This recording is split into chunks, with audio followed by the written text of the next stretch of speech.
good to be here, guys. It's good to be here. For my day job, guys, I'm a middle school math teacher. So I'm used to talking to a room full of people that don't like me. This is normal.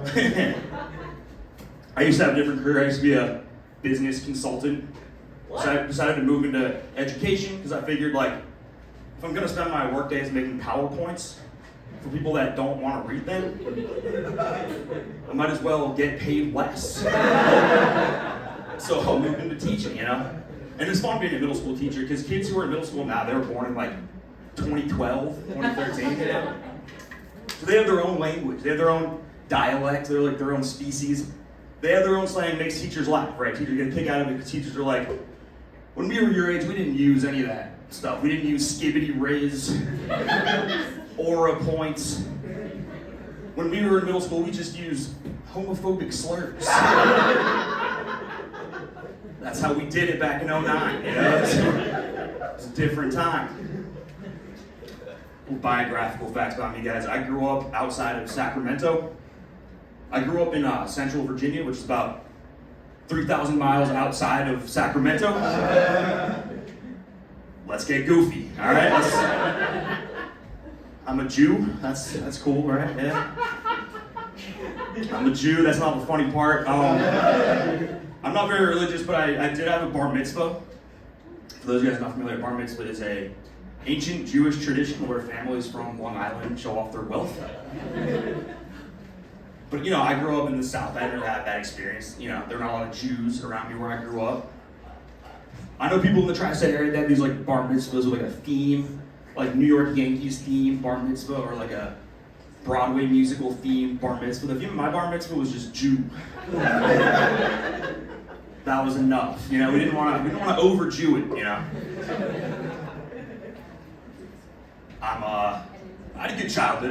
When I was like, 13 or 14, my parents put me in guitar lessons because they wanted me to fuck, I think. They saw the way my adolescence was headed. They're like, all right, let's teach this virgin some scales.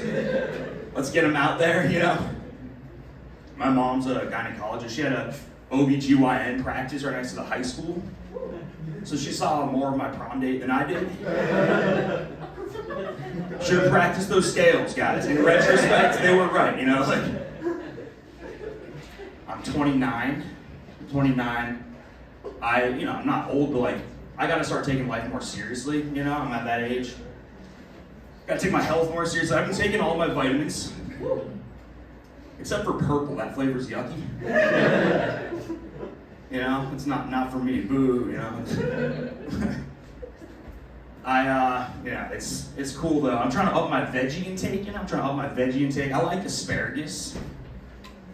Not for the taste, I just like having weird pee, I like a vegetable with a sense of mischief, It's a real prankster, pulling the same prank on me every time. I always fall for it. What do you guys think about cilantro? You guys have an opinion on cilantro? Dividing the room already. I got one boo, I got some yays. See, some people don't like it because they say they have the soap gene. Here's where I'm at on cilantro, since you guys asked. I like cilantro because it tastes like soap. I transcend dichotomies, you know what I'm saying? That's the kind of freak you're dealing with, okay? Just so you guys know, that's where we're at on the stuff. I like drinking. You guys drinking? Hell yeah. So you guys read the fine print on your tickets. Gotta get those 2 drinks in. Nothing like a contractually obligated buzz at the comedy club. Love that. I like drinking. Drinking's fun. Drinking's good. I'm trying to cut back on drinking though. I'm not trying to cut it out. I'm trying to cut back, I'm trying to keep it. Nah, you gotta keep it contained. Trying to cut back. And I took a break from drinking recently. And I'm glad I did. I'm glad I took a break because I learned some stuff about myself. I learned that I'm better at doing stand-up when I'm sober. And if I'm being honest, I think I'm better at everything when I'm sober. Except for feeling joy. Booze is good for that.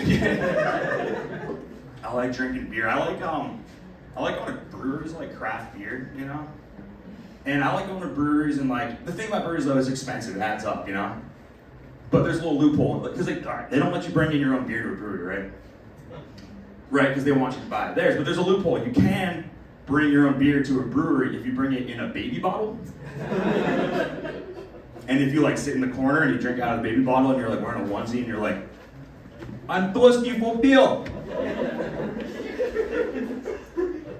And then like no one's gonna ask you to buy that beer if you do that. They'll leave you alone. They don't really want your patronage after that. You know what I'm saying? It's a little loophole that I wrote, a little money saving hack in the city for you guys. It's been a good year. I've been losing weight this year. I used to be a chunkier boy. I used to look worse, I guess. I don't know.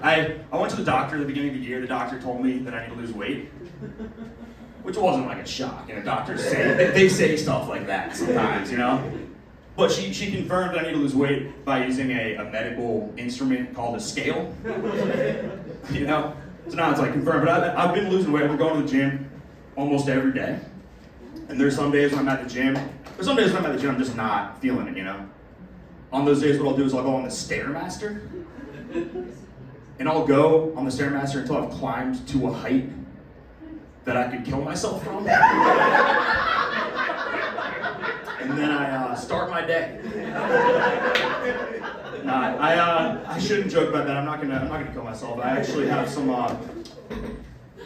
shrimp lo mein in my fridge that I'm very much looking forward to. So I'll stick around at least for that. All right, guys, I'm gonna get out of here. Get some shrimp lo mein. You guys are fun. Give it up for Chloe.